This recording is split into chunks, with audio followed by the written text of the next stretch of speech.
hidden millionaire cowboy, a down-on-her-luck songwriter. When secrets unravel in the small town of Sinclair Ridge, can love survive the truth?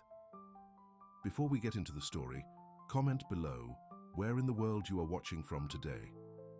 The morning sun cast long shadows across Sinclair Ridge as Bo Sinclair fixed another section of broken fence. At 45, his hands were calloused from years of honest work, his face weathered by sun and wind. Nobody looking at him would guess he owned half the valley. Bo wiped sweat from his brow and gazed across the rolling hills of his property. The Sinclair land stretched as far as the eye could see, fertile fields, lush pastures, and a thriving cattle operation that employed half the town. Not that anyone knew he was the owner. As far as folks were concerned, he was just another ranch hand, and that's exactly how he liked it. "Hey, Bo, truck's loaded with hay," called out Tommy, one of the actual hired hands. "You gonna help us deliver it to the north pasture?" "Be right there," Bo replied, gathering his tools. His grandfather had left him everything 5 years ago. The land, the money, the responsibility. After his ex-fiancée Melissa had shown her true colors, sticking around only long enough to see the inheritance finalized before leaving with a chunk of his money, Bo had made a decision. He moved into his grandfather's old cabin on the edge of the property, kept his name off the mailbox, and let his foreman Frank handle the business side of things. Frank was the only one who knew the truth. To everyone else, Bo was just a quiet cowboy who kept to himself. "Thinking about your grandfather again?"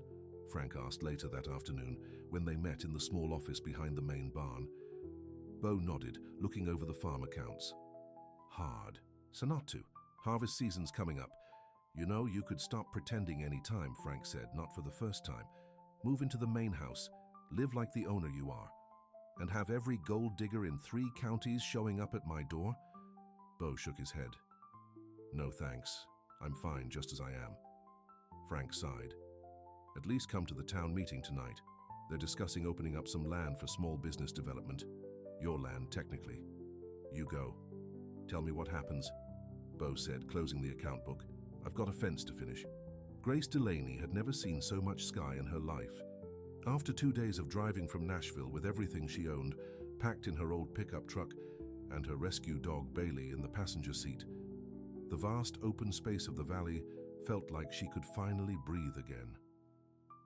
"This is it, Bailey," she said, scratching behind the dog's ears as they pulled into the driveway of a tiny cottage. "Our new home." The rental wasn't much, a small 2-bedroom house with peeling paint and a sagging porch, but it had land attached to it. Just enough for the small goat farm she dreamed of starting.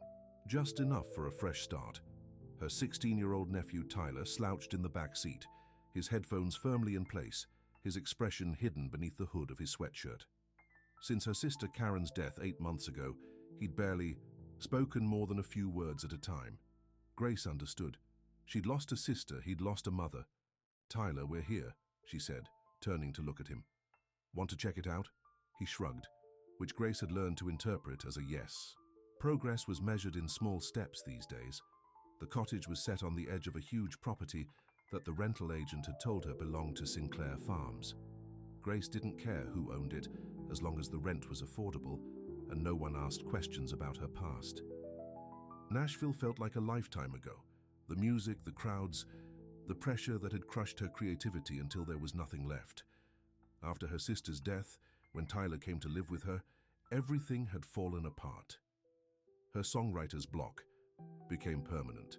Her manager dropped her. The bills piled up.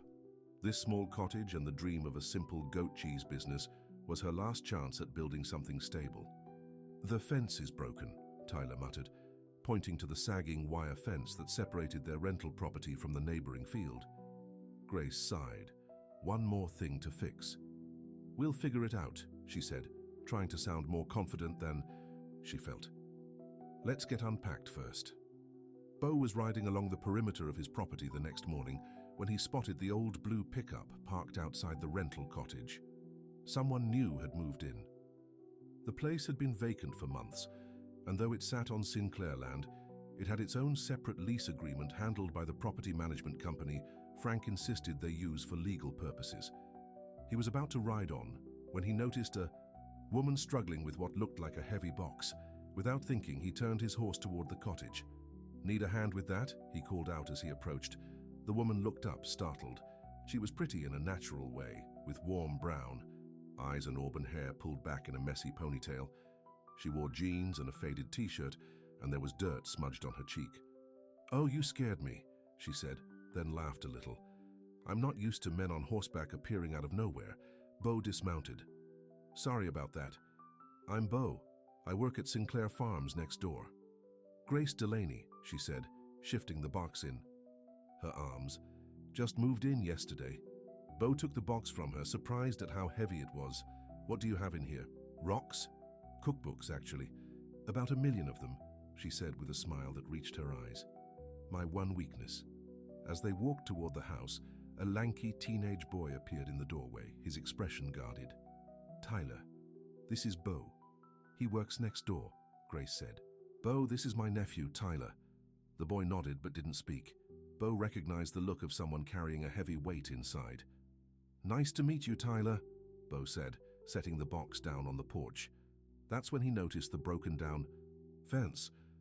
"Your fence is in rough shape," Grace sighed. "I know.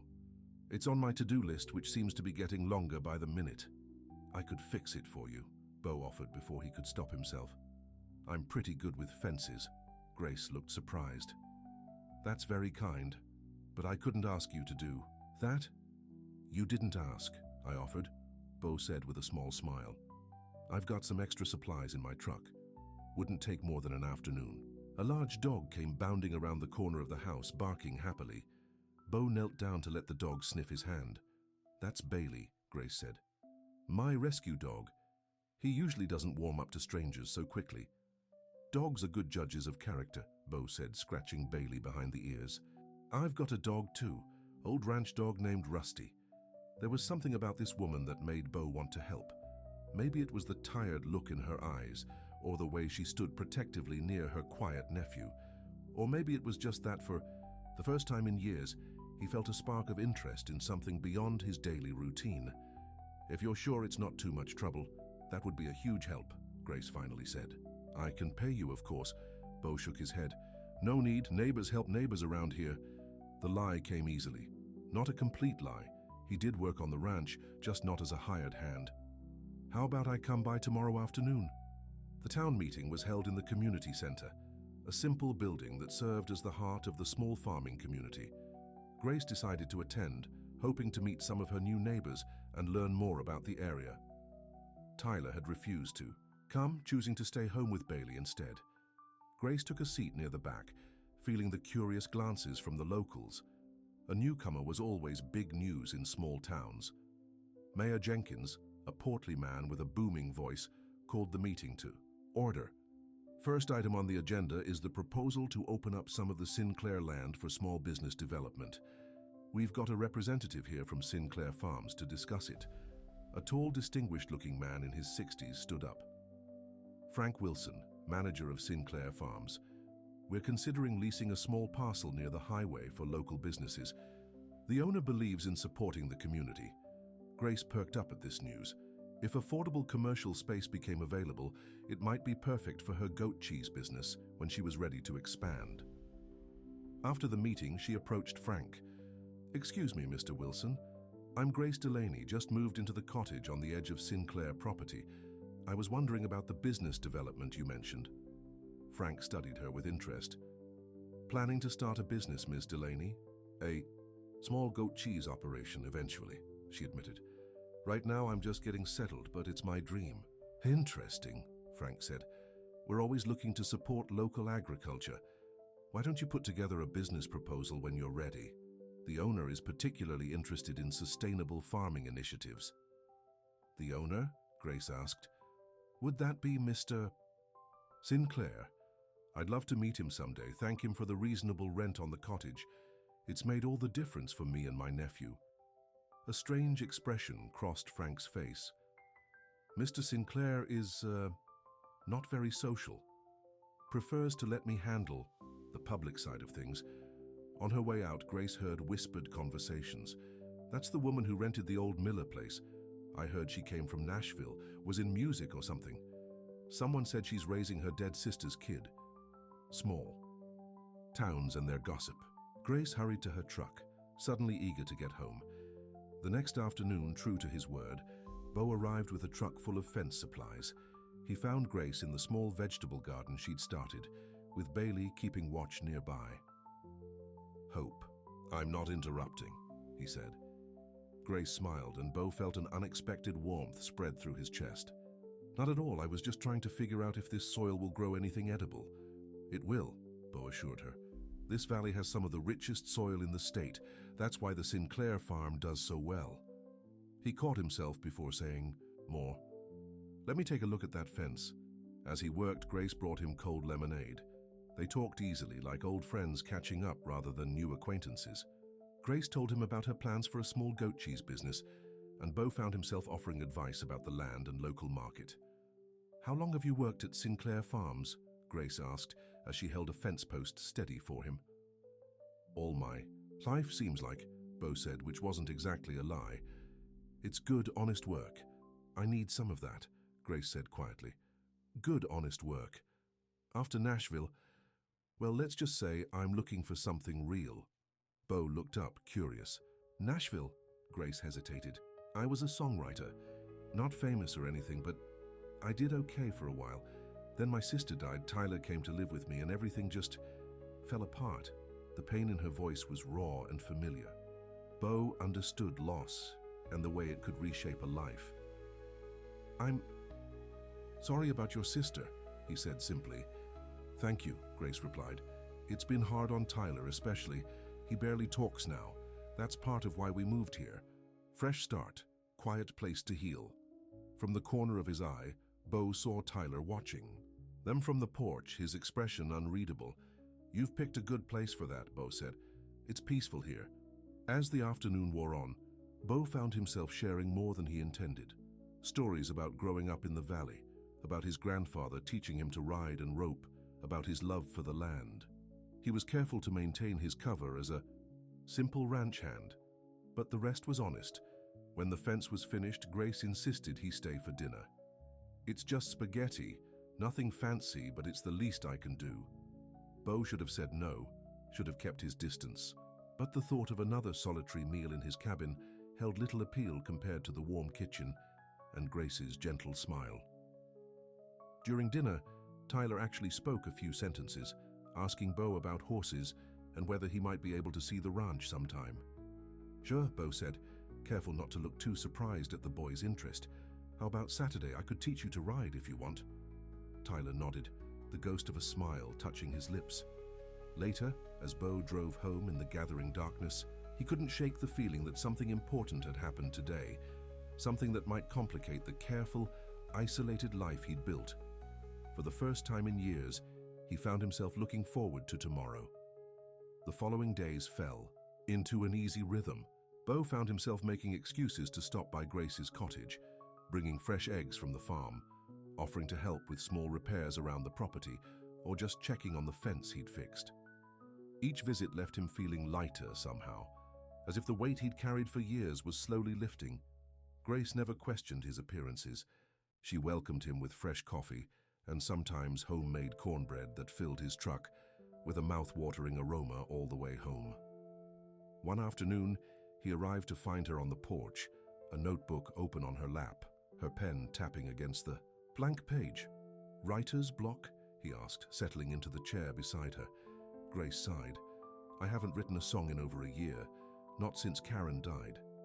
She closed the notebook. "Sometimes I think that part of my life is over for good.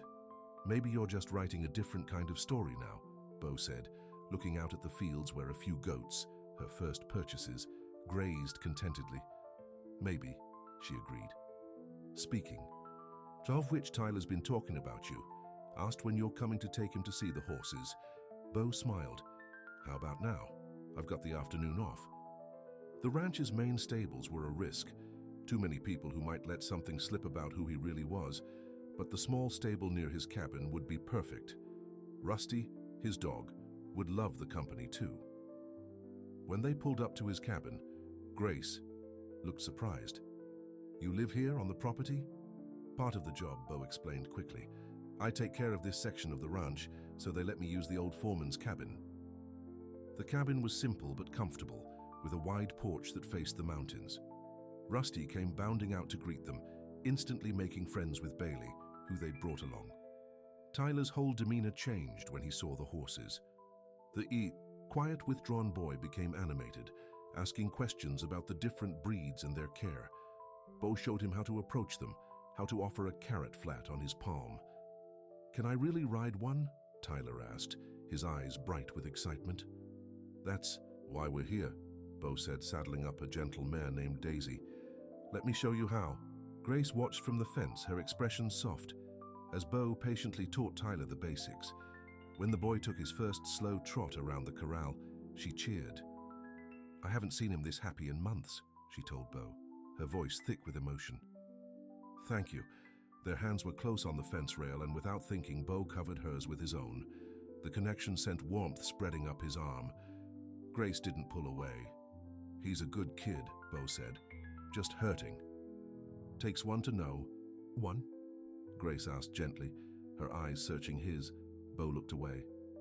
"We've all got our stories. Some of us just don't share them," Grace replied, but there was no judgment in her voice, only understanding.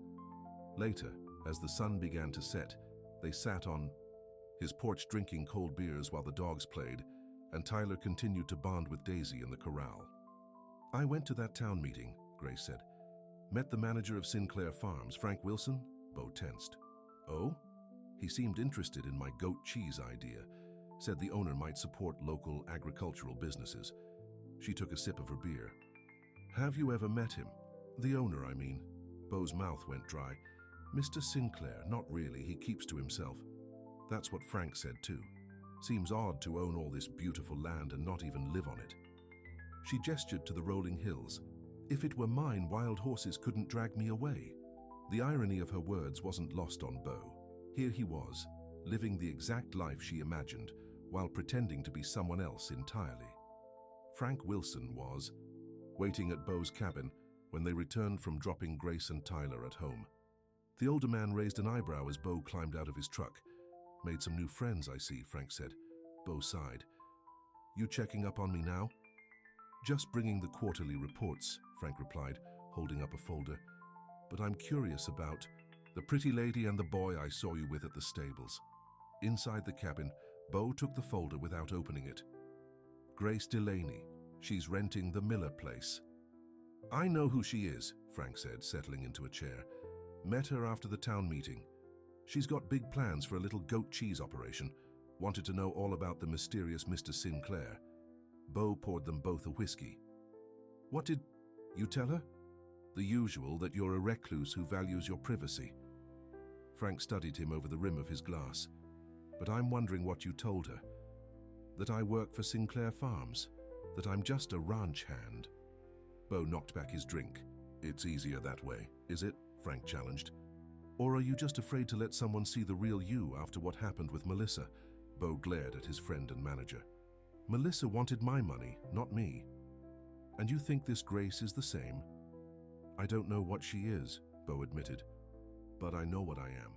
Just a normal guy trying to live a normal life." Frank finished his whiskey and stood to leave. Normal guys don't hide who they are, and they don't pretend to be someone else with people they care about. He placed a hand on Bo's shoulder. "Just something to think about." After Frank left, Bo sat alone on his porch, Rusty at his feet, the weight of his deception growing heavier by the day. Grace couldn't remember the last time she'd felt this content. The cottage was beginning to feel like home, with curtains on the windows and flowers in pots on the porch. Tyler was slowly coming out of his shell, especially after Bo had started teaching him to ride. And speaking of Bo, she found herself watching for his truck, looking forward to his visits in a way that both excited and terrified her. It had been a long time since she'd felt anything for a man. After Karen's death and her career collapse, romance had been the furthest thing from her mind, but there was something about Bo Sinclair that felt different. He was solid, dependable. His calloused hands and quiet strength spoke of a man who didn't need to prove anything to anyone. And the way he was with Tyler, patient, kind, never pushing but always present, touched her heart in a way she hadn't expected. "You like him?" Tyler said one evening, as they watched Beau's truck disappear down the driveway.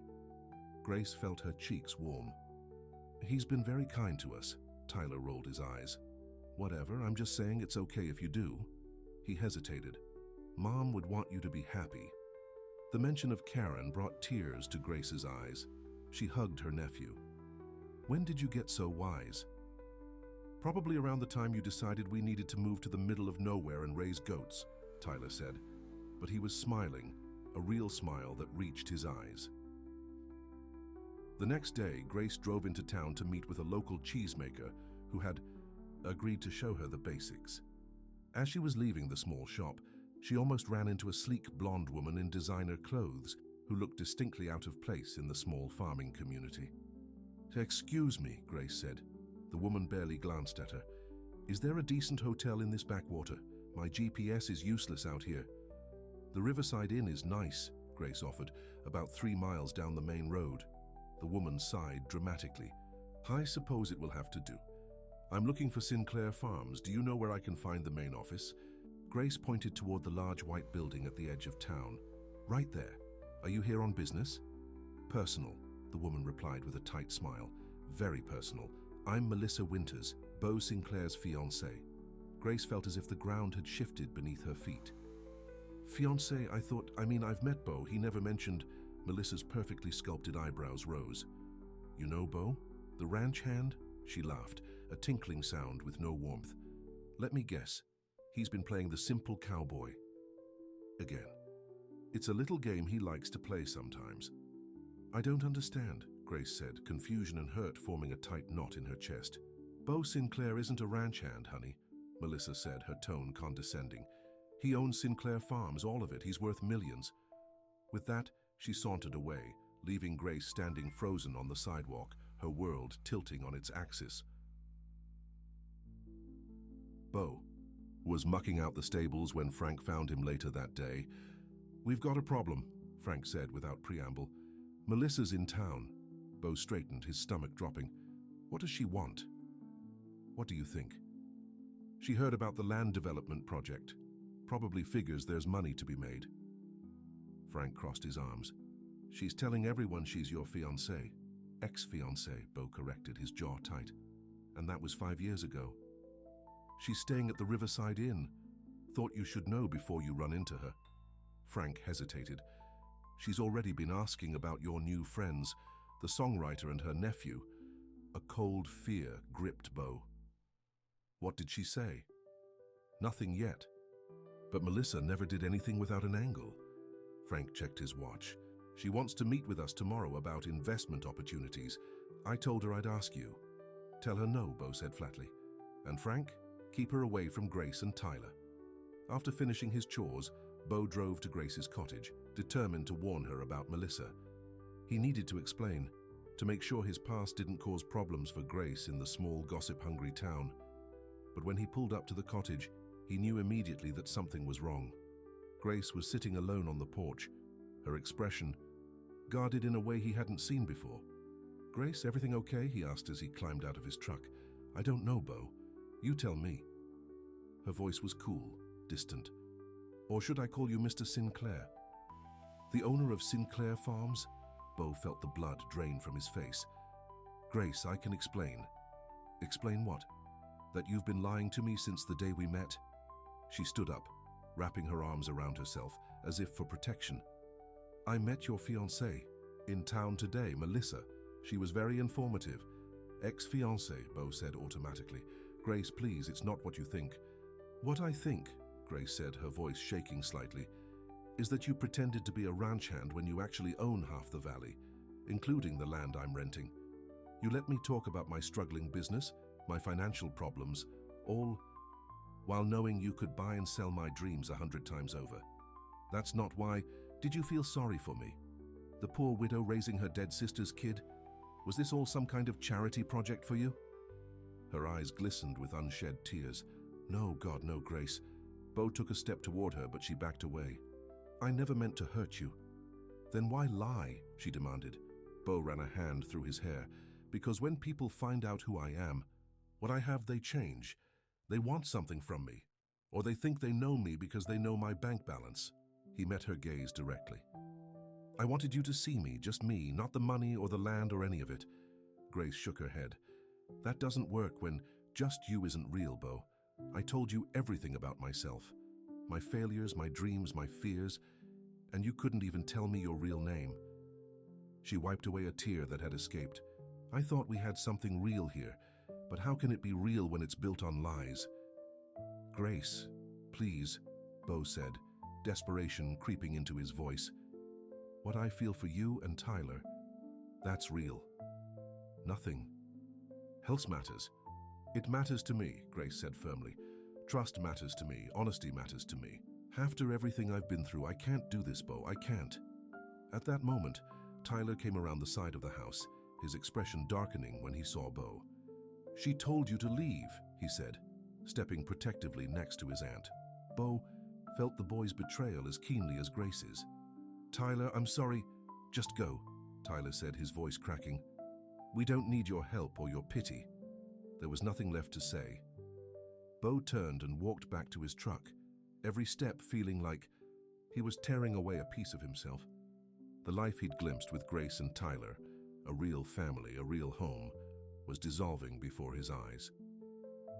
As he drove away, he caught a last glimpse of them in his rearview mirror, standing together on the porch. Two wounded souls who had started to heal with him, now hurt again because of his deception. That night, Bo sat alone in his cabin, a half-empty bottle of whiskey on the table before him. Rusty whined at his feet, sensing his distress. I really messed up this time, old boy, Bo told the dog, scratching his ears. A knock at the door startled him. For a wild moment, he hoped it might be Grace, but when he opened it, Melissa stood there, as perfectly put together as ever. Hello, Bo, she said with a predatory smile. Miss me? The next morning, Grace woke with swollen eyes and a headache that pounded in time with her broken heart. She'd spent half the night crying, and the other half trying to figure out what to do next. Tyler was already up, making coffee in the kitchen. You okay? He asked, sliding a mug toward her. I've been better, Grace admitted. How about you? Tyler shrugged. He lied to us. To you, and you already had enough people bail on you. We've both had enough of that, Grace said, reaching out to squeeze his hand. But we'll be okay. We always are. After breakfast, Grace decided to drive into town. She needed to speak with Frank Wilson about her rental situation. If Bo truly owned the property, she needed to know where she stood legally. The Sinclair Farms office was busy with the normal activity of a working farm operation. Frank's secretary showed her into his office immediately. Ms. Delaney, Frank greeted her, his expression concerned. I was hoping you'd come by. I suspect you have questions. Grace sat down across from him. Just one, really. Was any of it real? Or was this all some elaborately cruel joke? Frank's weathered face softened. Bo's many things, but cruel isn't one of them. He sighed. He started this charade years ago, after his grandfather died and left him everything. His fiancée at the time, Melissa, Grace supplied. Yes. She showed her true colors once the money became official, only stuck around long enough to get a settlement when they broke up. It hit Bo hard. Made him wary of people's motives. Frank leaned forward. But what I saw between you two, that was real. More real than anything I've seen from him in years. Grace wasn't ready to think about that yet. I need to know about my rental. Is it secure? Of course, Frank assured her. The lease is legally binding for the full year with option to renew, and your rent won't change. And my business idea? The goat cheese operation? Sinclair Farms is still interested in supporting local agricultural ventures, Frank said carefully. That policy hasn't changed. As Grace was leaving, Frank called after her. Ms. Delaney, for what it's worth, in the 5 years I've known him, I've never seen Bo care about anyone the way he cares about you and your nephew. Grace nodded, but couldn't bring herself to respond. Her heart was still too raw, her trust too badly damaged. When she returned to the cottage, she found a large envelope on the porch with her name on it. Inside was a legal document, giving her first option to purchase the cottage, and surrounding 5 acres at a drastically reduced price, along with a business grant application for her goat cheese operation, already approved for funding. There was no note, no explanation, just Beau's signature on both documents. Grace sank down onto the porch steps, the papers trembling in her hands. Part of her wanted to tear them up, to reject anything that might feel like charity or guilt money. But another part recognized the gesture for what it was. Beau trying to give her security, independence, a foundation for the future she dreamed of, not asking for forgiveness, not asking for anything at all. As the sun set over the valley, casting long shadows across the land that now could be hers if she chose, Grace felt the first stirrings of something beyond hurt and betrayal. Understanding, perhaps. Not forgiveness, not yet, but the possibility of it, like a small seed taking root in the fertile soil of her heart. "I'm not interested in whatever you're selling, Melissa," Beau said, not inviting her in. She pouted, her perfectly glossed lips forming a practiced expression that once would have made him give in. Now it just irritated him. "That's not very hospitable, Beau, especially when I've come all this way to see you." She tried to step inside, but he blocked the doorway. "Why are you really here?" he demanded. "Because we both know it's not for a reunion." Melissa sighed dramatically. "Fine. I heard about your land development project. My investment group is interested in being part of it." "Your investment group?" Beau repeated flatly. "The one funded with the settlement money you took from me?" "Business is business," she said, with a shrug. "And this would be a profitable partnership. You need investors, I need a good return. Simple." "Nothing simple with you," Beau said. "And I'm not interested. Frank handles all business matters for Sinclair Farms. Make an appointment with him if you want, but I doubt he'll recommend your proposal." Melissa's practiced smile faltered. "I saw you with that woman today, the plain one with the teenage kid. Please tell me you're not seriously involved with her." "Her name is Grace," Beau said, his voice hardening. "And my personal life is none of your business." "Does she know who you really are? What you're worth?" Melissa laughed. "Of course not. You're still playing your little ranch hand game." She stepped closer. "You know why you do that, don't you? Because deep down, you're afraid no one will ever love Beau Sinclair, the millionaire rancher. They'll only love your money." Her words hit too close to home, especially after Grace's reaction. "Goodbye, Melissa," he said firmly, closing the door despite her protests. He leaned against it, Rusty whining softly at his feet. The dog had never liked Melissa. "Smart dog," Beau muttered, reaching down to scratch behind Rusty's ears. After Melissa left, Beau sat at his small kitchen table and drafted the papers he'd later leave on Grace's porch. He couldn't undo his lies, but he could give her what security he could. Ownership of the land she loved, funding for her dream, no strings attached. No expectations, just a way to make amends, however small. A week passed. Beau threw himself into work, rising before dawn and returning to his cabin long after sunset, physically exhausted but no closer to peace. The papers he'd left for Grace had not been returned, but neither had she contacted him. He'd seen Tyler once from a distance riding Daisy in the fields. The boy had watched him for a long moment, then turned the horse and ridden in the opposite direction. Frank stopped by with more paperwork. "You look terrible," he observed, taking in Beau's unshaven face and the dark circles under his eyes. "Thanks," Beau muttered, signing the documents without reading them. "Melissa's gone back to the city," Frank said, after I explained that her investment proposal didn't meet our ethical standards.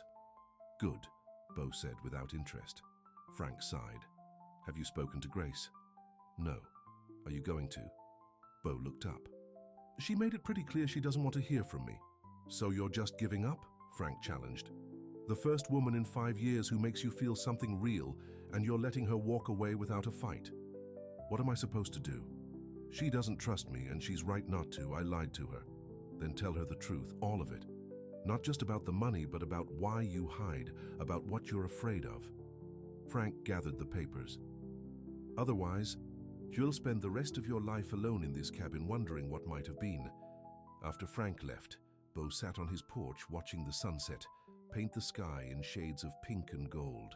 For the first time in years, the vast emptiness of his life stretched before him, starker and more painful than he'd ever allowed himself to acknowledge.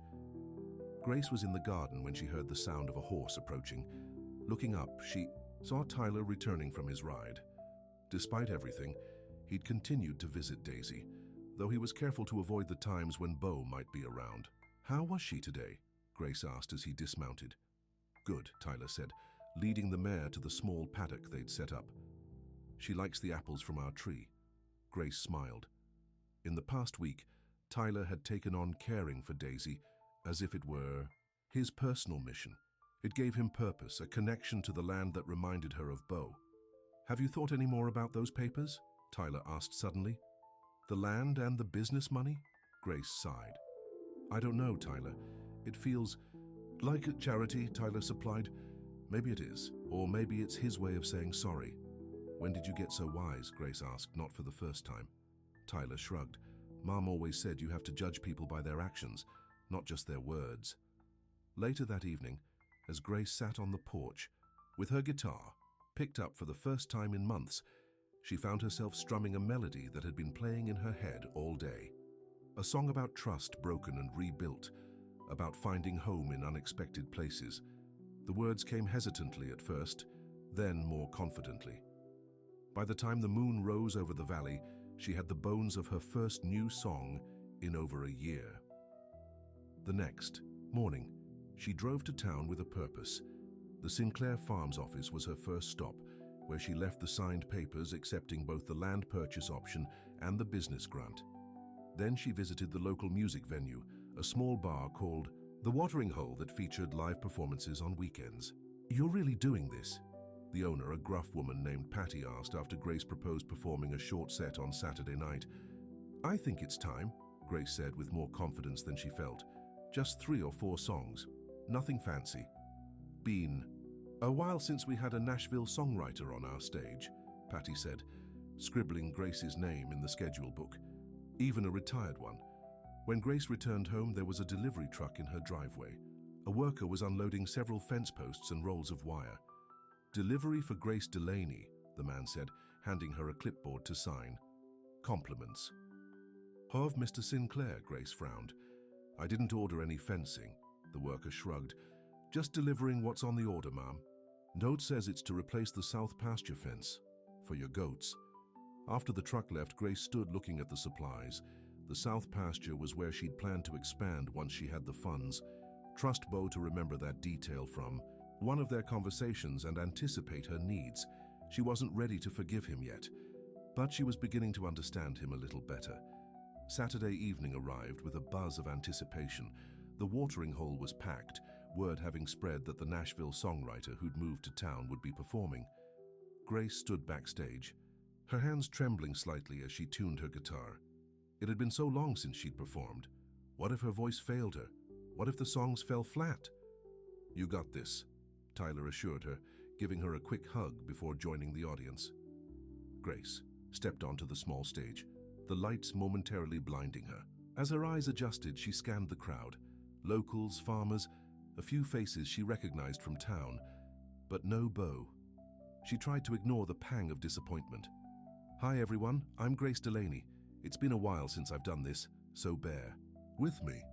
Her fingers found the opening chords of an old song she'd written years ago, one that had been recorded by a mid-level country artist and gotten some radio play.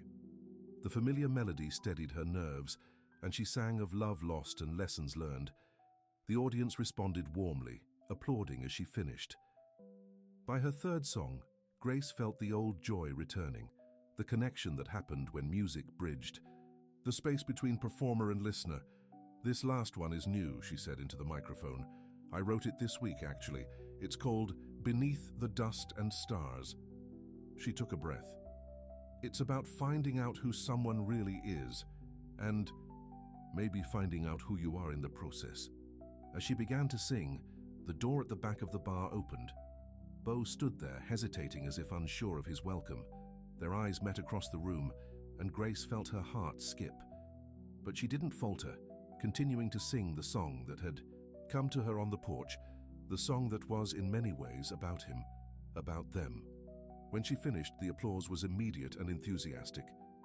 Grace smiled, thanked the crowd, and made her way through well-wishers toward the back of the room. But Bo was gone. "He was here," Tyler said, appearing at her side. "I saw him leave as soon as you finished." Grace's heart sank. "Did he say anything?" Tyler shook his head. but he looked, I don't know, sad, I guess. Outside, Grace scanned the parking lot, but Beau's truck was nowhere to be seen. Disappointment settled heavily in her chest. That was amazing, a voice said behind her. Grace turned to find Frank Wilson standing there. Thank you. Beau thought so too, Frank said, his eyes kind. He wouldn't have missed it, you know, even if he couldn't bring himself to stay. I saw him, Grace acknowledged, just for a moment. Frank hesitated. He's hurting, Ms. Delaney. Not that he doesn't deserve it after lying to you, but there's a reason he hides who he is, and it's not just about Melissa or the money. What is it about then? Grace asked, curious despite herself. Spite. His grandfather, Frank said.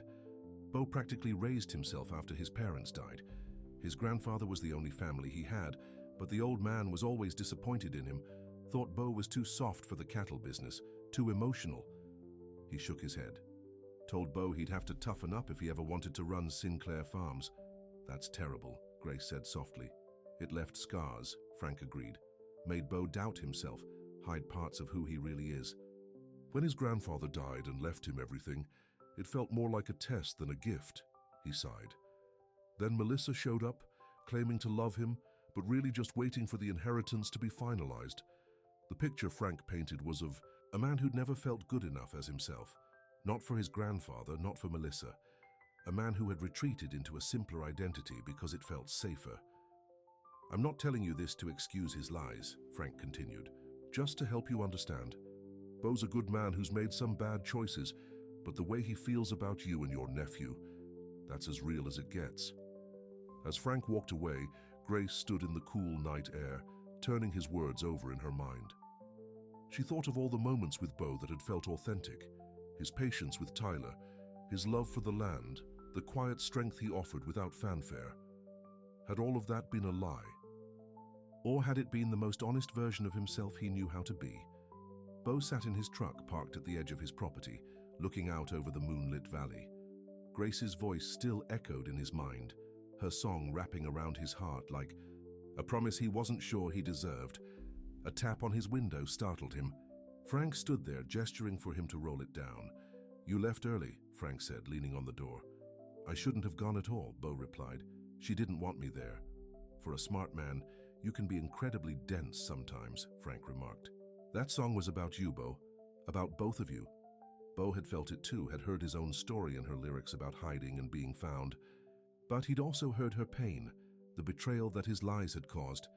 I told her a little about your grandfather, Frank continued. Not everything, but enough to maybe help her understand. You had no right to do that, Beau said sharply. Probably not, Frank agreed, unrepentant. But someone needed to do something. You're both too stubborn to make the first move. Beau sighed. It's not that simple, Frank. I broke her trust. You can't just fix that with an explanation and an apology. No, Frank said. But it's a start. The rest takes time and proof. Actions, not just words. He straightened. By the way, she signed the papers, accepted the land offer and the business grant. Beau felt a flicker of hope. She did. Yep, and she didn't tear them up or throw them back in your face, which was my bet. Frank smiled. Maybe there's hope for you yet, boss. After Frank left, Beau drove back to his cabin, Rusty asleep in the passenger seat beside him. For the first time in days, he felt something other than despair. Not quite hope, but perhaps the possibility of it. The next morning, he was fixing a broken hinge on his barn door when he heard the sound of a truck approaching. He turned to see Grace's old blue pickup pulling up to his cabin. His heart hammered in his chest as she stepped out, looking tentative but determined. She wore jeans and a simple blouse, her hair loose around her shoulders. Grace, he said, her name a prayer on his lips. I got your fencing supplies, she said, for the south pasture. Beau nodded. I thought you might need them. For the goats. And awkward silence stretched between them, filled with all the things they'd said and hadn't said. I heard your song last night, Beau finally said. It was beautiful. Thank you. Grace took a step closer. It's the first one I've written since Karen died. I'm glad you're writing again, Beau said sincerely. You're too talented not to share your music. Grace studied him, her eyes searching his. Frank told me some things about your grandfather. Bo tensed. Frank talks too much. Maybe. Or maybe he just wants you to be happy. She took another step toward him. I'm still angry with you, Bo. You lied to me, to Tyler. You let us believe you were someone you're not. I know, Bo said, the familiar guilt washing over him. And I'm sorry, Grace, more than I can say. But I've been thinking, she continued, about who you really are. The man who fixed my fence without being asked, who taught Tyler to ride and brought him out of his shell, who treated me like I mattered, not like a charity case. Her voice softened. Was that all an act? Or was that the real Bo Sinclair? That was real, Bo said without hesitation. More real than anything in my life has been in years. He ran a hand through his hair. I didn't lie about who I am, Grace. Just about what I own. Everything else. How I feel about the land, about working with my hands, about you and Tyler. All of that was true. Grace nodded slowly. I believe you, but trust takes time to rebuild. I know, Bo said, hope and fear battling within him. What are you saying? I'm saying... Grace took a deep breath. I'm saying I'd like to try. To start over, maybe, on honest ground this time. The weight that had been crushing Bo's chest for days began to lift. I'd like that too, more than anything. But I'm keeping the land deal, Grace added firmly, and the business grant. Not because I need your charity, but because I want to. Build something that's mine. Something I can be proud of. Agreed, Bo said, fighting the urge to close the distance between them and take her in his arms. Instead, he held out his hand. Hello, I'm Bo Sinclair. I own Sinclair Farms, but most days you'll find me fixing fences and caring for livestock, because that's the work I love. Grace's lips curved into a small smile as she took his hand. Nice to meet you, Mr. Sinclair. I'm Grace Delaney, songwriter, guardian to a teenage boy and future goat cheesemaker. Their hands remained clasped a moment longer than necessary, the connection between them humming with possibility. Would you and Tyler like to come to dinner tonight? Bo asked. At the main house this time, no more hiding. Grace considered this. I think we'd like that, but Bo? Yes? Don't think this means I've forgiven you completely, she warned. You've got a lot of proving to do, Bo smiled, the first real smile in days. I'm up for the challenge. As Grace drove away, Bo stood watching until her truck disappeared. Down the road, Rusty nudged his hand and Bo scratched the dog's ears. Second chances, boy, he said softly. Looks like we might get one after all. The main house of Sinclair Farms was nothing like Grace had imagined. Instead of the grand mansion she'd expected, it was a spacious but comfortable ranch house, with wide porches and large windows that framed the mountains beyond. The interior was tastefully furnished with sturdy wooden pieces and soft leather, couches that invited you to sit. Not what you expected, Bo asked, noticing her surprise as he showed them around. I thought it would be more... Grace gestured vaguely. Pretentious? Bo supplied with a small smile. My grandfather wasn't one for showing off, neither am I. Tyler wandered the living room, examining the old photographs on the walls. Is this you? He asked, pointing to a picture of a young boy on horseback. Bo nodded, joining him. My first horse, Copper. I was about 10. Where are your parents? Tyler asked, his eyes scanning the pictures for faces that resembled Bo's. A shadow crossed Bo's face. They died when I was 8. Car accident. He pointed to a faded photograph of a handsome couple. That's them on their wedding day.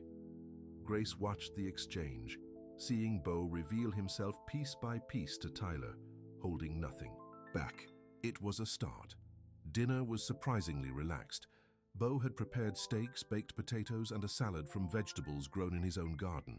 They ate at the kitchen table rather than in the formal dining room, and the conversation flowed easily, focusing on safe topics: Tyler's progress with riding, Grace's goats, the upcoming harvest festival in town. After dinner, Bo brought out his grandfather's old record collection and a vintage turntable. My grandfather loved country music, he explained, carefully placing a Johnny Cash record on the player. Said you could tell everything important about a person by whether they preferred Johnny Cash or Elvis. And which did he prefer? Grace asked, settling onto the sofa. Cash, of course, Bo said with a smile. Said Elvis had too much flash, not enough substance. And you? Bo considered this. I think there's room for both in this world. Flash and substance. They spent the evening listening to records, sharing stories and slowly rebuilding the easy connection they'd had before. When Tyler fell asleep on the couch, Bo carried him to the guest room without waking him. I should probably take him. Home? Grace said when Bo returned. You could stay, Bo offered. There are plenty of guest rooms, it's late. Grace hesitated, then shook her head. Not yet, Bo. We're starting over, remember? Taking it slow. He nodded, understanding. I'll drive you both home. At the cottage, Bo carried Tyler to his bedroom, while Grace turned down the covers. The domestic scene felt right somehow, as if they were already a family. Thank you for tonight, Grace said as they stood on the porch afterward, for opening your home to us, for being honest. Thank you for giving me a second chance, Bo replied. He reached out slowly, giving her time to pull away, and tucked a strand of hair behind her ear. I won't waste it, Grace, I promise. She leaned into his touch just slightly. I know. The weeks that followed took on a rhythm that felt both new and familiar. True to his word, Bo was open about who he was, introducing Grace to the ranch. Hans as the owner of Sinclair Farms, without hesitation. He helped her set up the south pasture for her expanding goat herd and assisted with the first batches of cheese she produced in her newly equipped kitchen. Tyler spent more time at the stables where Bo was teaching him not just to ride, but to care for the horses properly. The boy who had once barely spoken now chattered about breeding lines and feeding schedules, his face animated with newfound purpose. But it was the evenings that Grace treasured most. Bo would come to the cottage after work, sometimes bringing dinner, sometimes just himself. They'd sit on the porch watching the sunset, talking about everything and nothing. Sometimes she'd play her guitar, testing out new songs while he listened, his eyes warm with admiration. Slowly, carefully, they were building something real. The Friday before the Harvest Festival, Bo invited them to the main house for dinner again. This time there was a wrapped package waiting for Tyler on the kitchen counter. What's this? Tyler asked, looking to Bo with curiosity. Open it and see, Bo suggested. Inside was a handcrafted leather belt with Tyler's initials tooled into it, along with the image of a horse. It's traditional for ranch hands to have their own belt, Bo explained. I thought you might like one, since you've been working so hard with the horses. Tyler ran his fingers over the detailed craftsmanship. Did you make this? Bo nodded. My grandfather taught me leatherworking when I was about your age. Tyler immediately took off his old belt and put on the new one. It's perfect, he said, a hint of emotion in his voice. Thanks. After dinner, while Tyler was outside with the dogs, Bo handed Grace an envelope. What's this? She asked, echoing her nephew's earlier question. I've been thinking about your music, Bo said, about how good you were at the watering hole, how people responded to your songs. Grace opened the envelope to find a business proposal for a small recording studio to be built on Sinclair land, available for local musicians to use at minimal cost. The valley has so much talent, Bo explained, but nowhere to record. I thought maybe you could run it, help other artists get their music out there while you work on your own. Grace was speechless. It was a perfect blend of her past experience and her new life, a way to reconnect with music on her own terms. Bo, I don't even know what to say. You don't have to say anything now, he assured her. Think about it. It would be your project, your vision. I'm just providing the space and startup funds. She studied his face, seeing only sincerity. There, no ulterior motives. Why are you doing this? Because I love, he caught himself. Because I believe in you, Grace. In your talent, your heart. You've brought music back to this valley, to me. The almost confession hung in the air between them, too soon, and yet so close to what they both were feeling. I'll think about it, Grace promised, tucking the proposal into her bag. But thank you for seeing me. Always, Bo replied softly. The Harvest Festival transformed the small town into a bustling celebration of local agriculture and crafts. Booths lined the main street, selling everything from fresh produce to handmade quilts. A stage had been set up in the town square for musical performances throughout the day. Grace had a small booth where she was selling her first batches of goat cheese, which had already developed a following among the locals. Tyler was helping, proudly wearing his new belt and explaining the cheese-making process to customers. Bo stopped by mid-morning, buying several packages and chatting easily with people who now openly recognized him as the owner of Sinclair Farms. The change in him was obvious. He stood taller, smiled more readily, no longer hiding who he was. "Big crowd for your first festival," he commented to Grace, helping her rearrange the display as a rush of customers subsided. "It's going better than I expected," she admitted. "I've already sold half of what I brought." "Because it's delicious," Bo said, sampling a piece of herb-infused chèvre. "You've got a gift, Grace." Their conversation was interrupted by a familiar voice. Bo Sinclair playing farmer at the local fair. How quaint. Melissa stood there, looking out of place in designer clothes and impractical heels. She eyed Grace with thinly veiled disdain. "Melissa," Bo acknowledged coolly.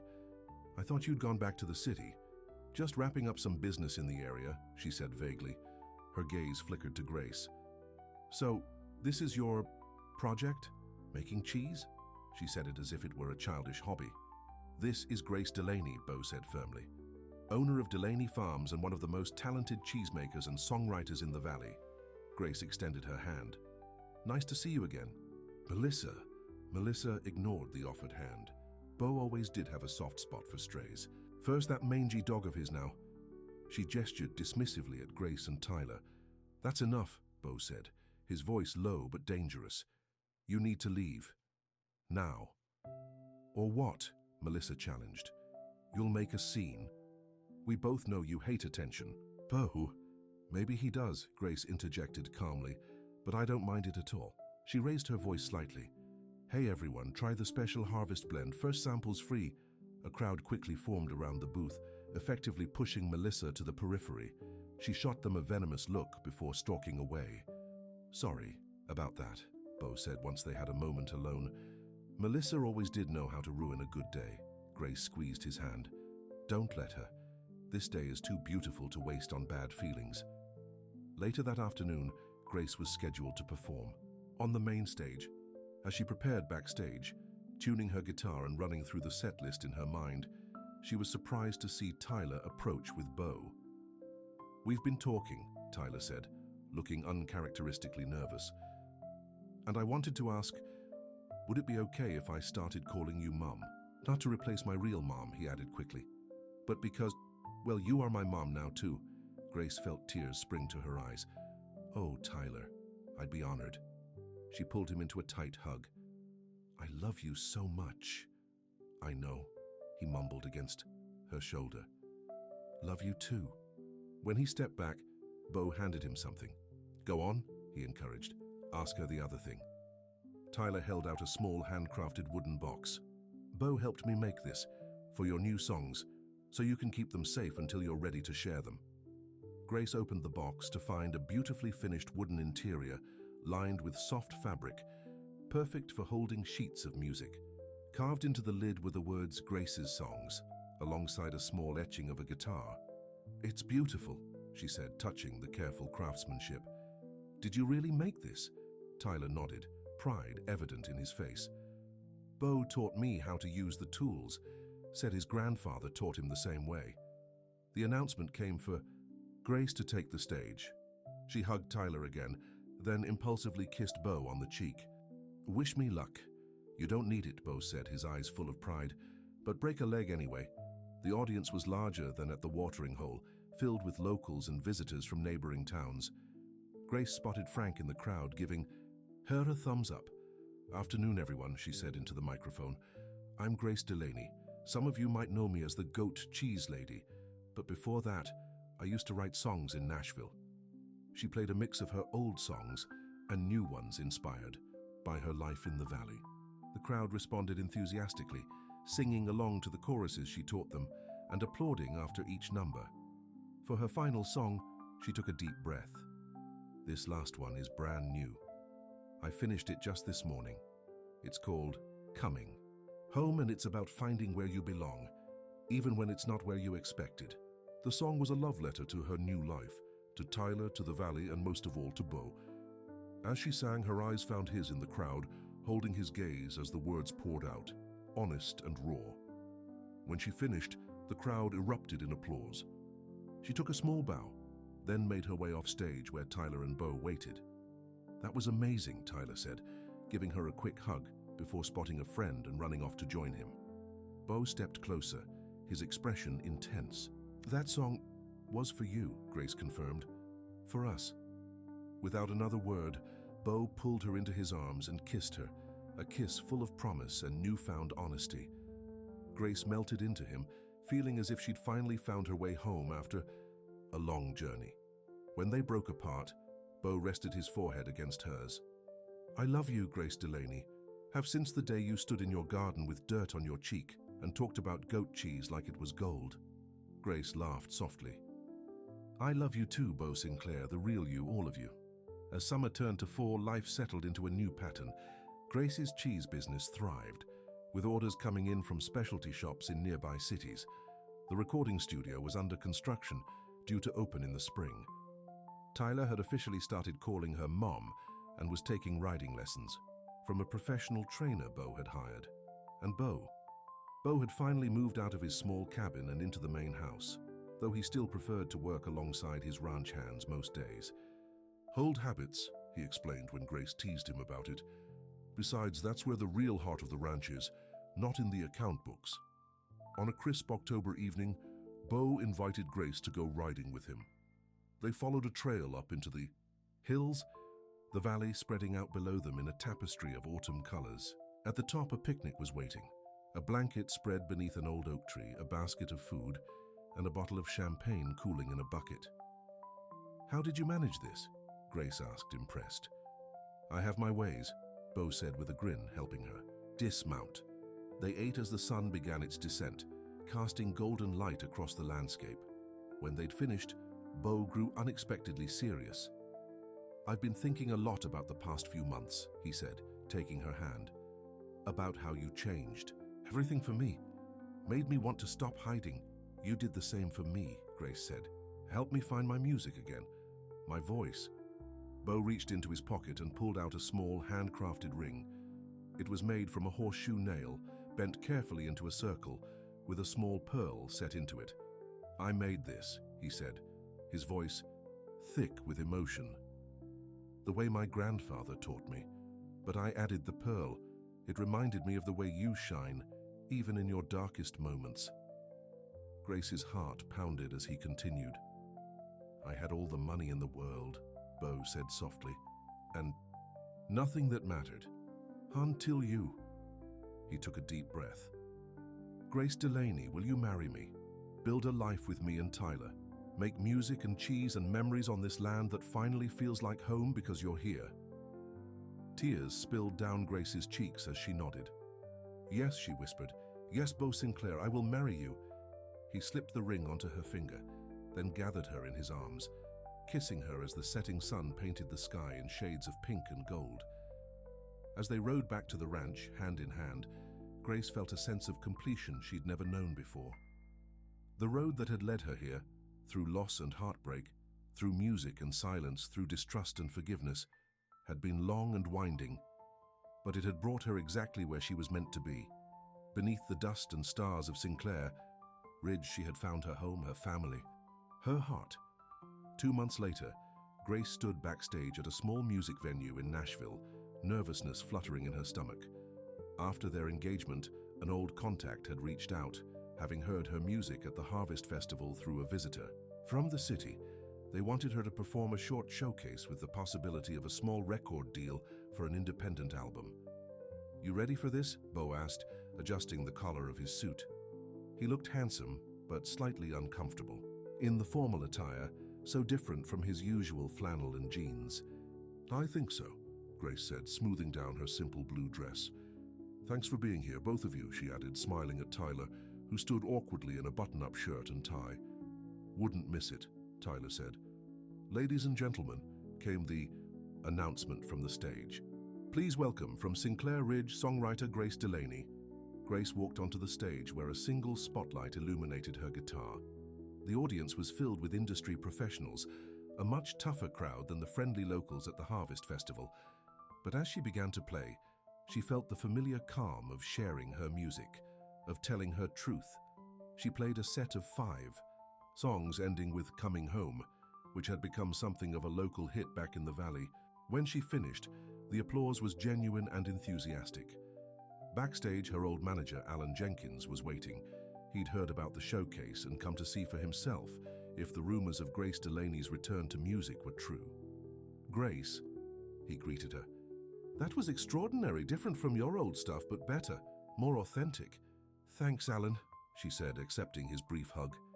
"Listen, I've got some people interested, big labels.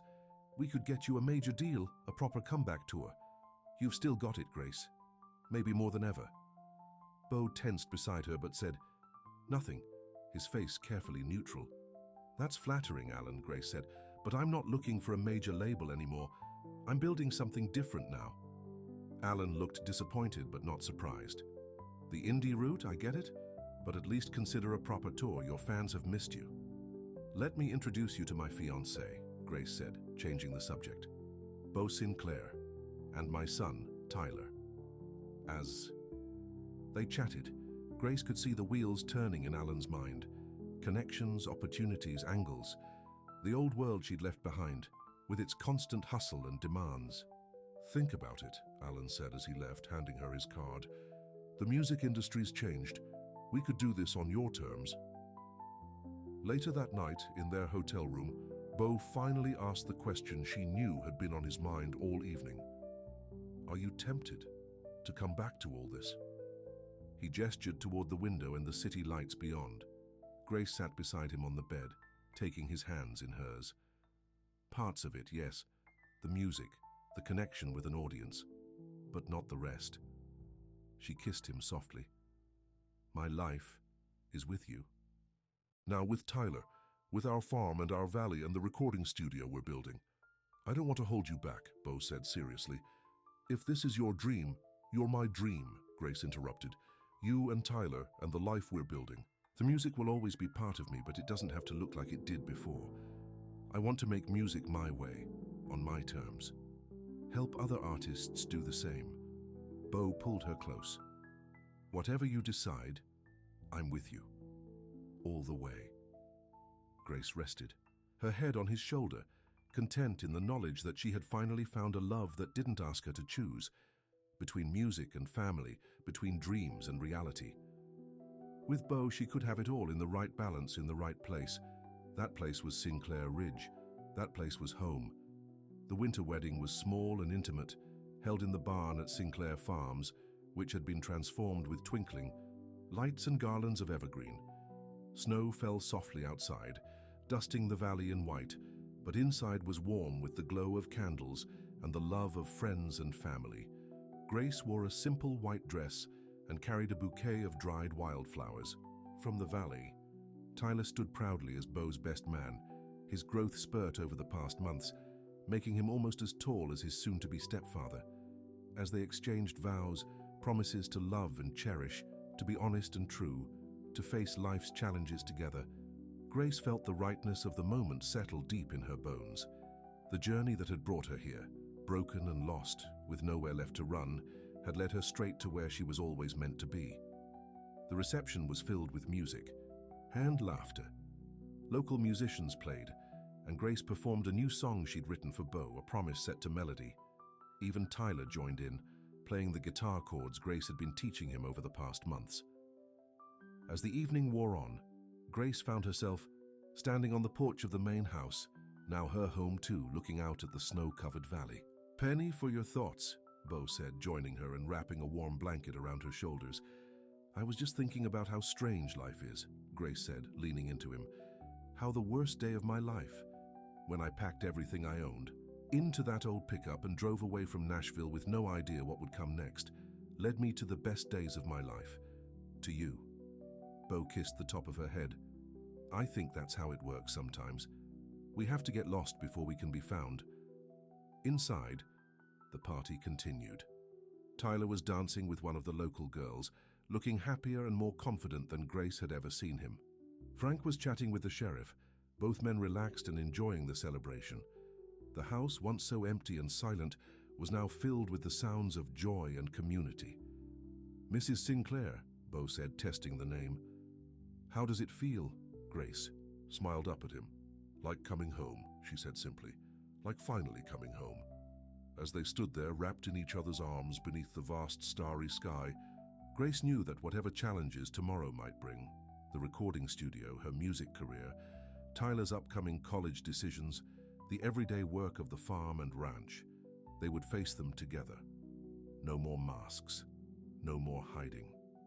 Just two people who had found in each other the courage to be fully, authentically themselves. Beneath the dust and stars of Sinclair Ridge, they had built a love as vast and enduring as the land itself. A love strong enough to weather any storm, honest enough to withstand any test, a love that finally was home. The end.